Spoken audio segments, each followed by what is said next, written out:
All of you. Me Ashwini master trading Marathi या चॅनलवरती तुमच्या सर्वांचं स्वागत करते. जसं की आपण आज सेशन 2 चं रेकॉर्ड पाठवलं आहे. सेशन 2 मध्ये आपण काय शिकलो की मार्केट टाइप्स आणि ऑर्डर टाइप्स शिकलो.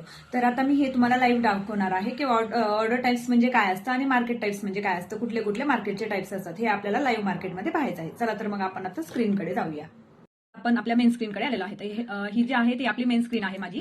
तर याच्यावरती तुम्ही पाहत आहात की ते जो निफ्टी जो आहे तो आपला ट्रेड कुठे करतो आता 25,000च्या आसपास ट्रेड करतोय. तर आपल्याला काय पाहायचं आहे की आता ऑर्डर मार्केटचे जे ऑर्डर टाइप्स काय आहेत आणि ते कसे एक्झिक्यूट करायला पाहिजे. तर आता आपण जी करंट प्राइस जी मार्केटची सुरू आहे ती आहे 25,000. तर आपण 25,000चा कॉल हा आपण लिस्टमध्ये ऍड केला. ओके, देन आपण काय करणार आहोत की बाय बटनवरती तुम्ही क्लिक केलं. बाय केल्यानंतर तुम्हाला इथे दिसेल की तुम्हाला रेग्युलर आणि जीटीटी असं दोन ऑर्डर दिसत आहेत. तर मग रेग्युलर मध्ये काय आहे की ते तुम्हाला दिसते मार्केट. मार्केट म्हणजे काय, ज्या प्राइसला निफ्टी आता आहे ती प्राइस म्हणजे मार्केट. इथे दिसते तुम्हाला लिमिट ऑर्डर, इथे दिसते एसएल लिमिट आणि इथे काय दिसते एसएल मार्केट. याच्यामध्ये तुम्ही वेगवेगळ्या प्रकारे ऑर्डर एक्झिक्यूट करू शकता. हे आपण शिकलेलो आहे मार्केटचे टाइप. मग याच्यामध्ये आपण काय शिकलो होतो की ट्रेडरचे टाइप्स शिकलेलो. मग ट्रेडरचे टाइप्स म्हणजे काय, जर तुम्ही हा निफ्टी आताच बाय केला आणि आता लगेच सेल केला तर याला काय म्हटलं जातं, इंट्राडे ट्रेडर. जर तुम्ही याच्यामध्ये एखादा स्टॉक, सपोज माझ्या लिस्टमध्ये आहे एलटीआयएम, हा जर स्टॉक तुम्ही बाय केला आणि हा तुम्ही जर 2 दिवसासाठी ठेवला, तो लगेच सेल नाही केला तर त्याला काय म्हटलं जाईल, तुम्ही 2 दिवसांनी करताय किंवा तुमच्या डिसिजन प्रमाणे जेव्हा तुम्हाला प्रॉफिटमध्ये आहे तेव्हा तुम्ही सेल करता, त्याला काय म्हटलं जाईल, पोझिशनल ट्रेडर. जो तुम्ही आज घेणार आणि आज सेल करणार त्याला म्हणेल इंट्राडे ट्रेडर. आणि स्विंग ट्रेडिंगमध्ये तुम्ही एंड ऑफ द वीक तुम्ही सेल करू शकता. आणि स्कॅल्पिंग मीन्स काय, जसं मी इथे एक मोमेंट कॅप्चर केलेला आहे त्याला म्हटलं जातं स्कॅल्पिंग, जे मी आता मॉर्निंगला केलेलं आहे.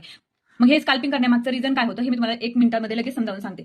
हे आपलं मार्केट ओपन झालं, ही कॅन्डलचं तुम्हाला टायमिंग दिसत असेल 9:15. ओके, मार्केट जेव्हा ओपन झालं तेव्हा मार्केटने काय केला, एक डीप घेतला. ओके, डीप घेतल्यानंतर मार्केटने परत इथे काय बनवलं, एक डोजी बनवला. डोजी म्हणजे काय, इथे तुम्हाला बायर्स आणि सेलर्स सेम साईजमध्ये दिसतील. हे आपण कॅन्डल स्टिक्स मध्ये नंतर पुढे शिकणार आहोत. तर इथून मार्केटने ट्रेंड बुलिश ट्रेंड सुरू झाला आणि मार्केटने जेव्हा डे हाय क्रॉस करतो तेव्हा मार्केट पॉझिटिव्ह म्हणजे एकदम बुलिश ट्रेंडमध्ये जातं. मग डे हाय क्रॉस केल्यानंतर आपण एंट्री केली आणि एंट्री करून आपण 1:2 टार्गेट ठेवलं. 1:2 टार्गेट पर्यंत आल्यानंतर आपण मार्केट ऑर्डर तिथे आपण सेल नाही केली. तिथे काय केलं आपण, आपला जो स्टॉप लॉस इथे लावलेला होता तो स्टॉप लॉस 1:2 वरती शिफ्ट केला आणि 1:3चं टार्गेट टाकलं. 1:3चं टार्गेट हिट झालेलं आहे आपलं, कारण की ते आपलं 3 ते 4 पॉईंटवरून एसएल नाही हिट झालेला. याला म्हटलं जातं मार्केटचा ट्रेंड कसा आहे ते ओळखायचं.